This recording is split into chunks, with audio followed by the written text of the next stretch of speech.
सुबह में हम लोकसभा के एमपीज का ग्रुप जाकर स्पीकर साहब से मिला, जिसमें राजा साहब, कल्याण बनर्जी साहब, इमरान मसूद, डॉक्टर जावेद गोगोई साहब और मैं था। हमने स्पीकर साहब को बताया कि हमारे जो डिसीजन नोट में कई पेजेस और पैराग्राफ्स को रीडैक्ट कर दिया गया है। तो स्पीकर साहब वाज वेरी काइंड इनफ, बहुत उन्होंने फौरन एसजी को बुलाया और कहा कि इनके साथ आप लोग बैठिए और देख लीजिए, रूल्स जो परमिट करता है उसको इंक्लूड करिए और जो नहीं करता है मत करिए।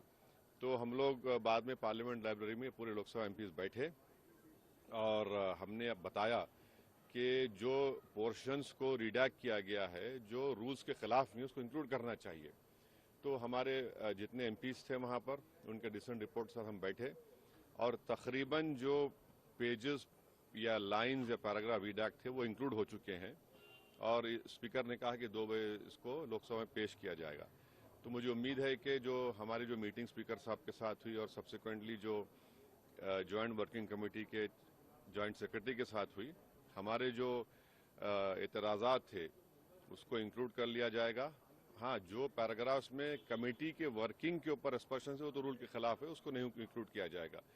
तो अब देखते हैं कि जब रिपोर्ट 2 बजे पेश होगी लोकसभा में, जो हमने जो बताया है उसको इंक्लूड करते या नहीं करते तभी पता चलेगा। मगर हमने मीटिंग की जिसमें मैं था, राजा साहब, गोगोई साहब, कल्याण बनर्जी, इमरान मसूद, डॉक्टर जावेद, तो ये हुआ है। आप लोग सर पेश होने देंगे बिल्कुल राज्यसभा में? जब पेश हुआ ये देखिए रिपोर्ट तो देखिए जब मैं ही तो कह रहा हूं आपको कि लोकसभा स्पीकर साहब से हमारी सुबह मुलाकात हुई, स्पीकर साहब ने बुलाकर एसजी को, सेक्रेटरी जनरल को कहा।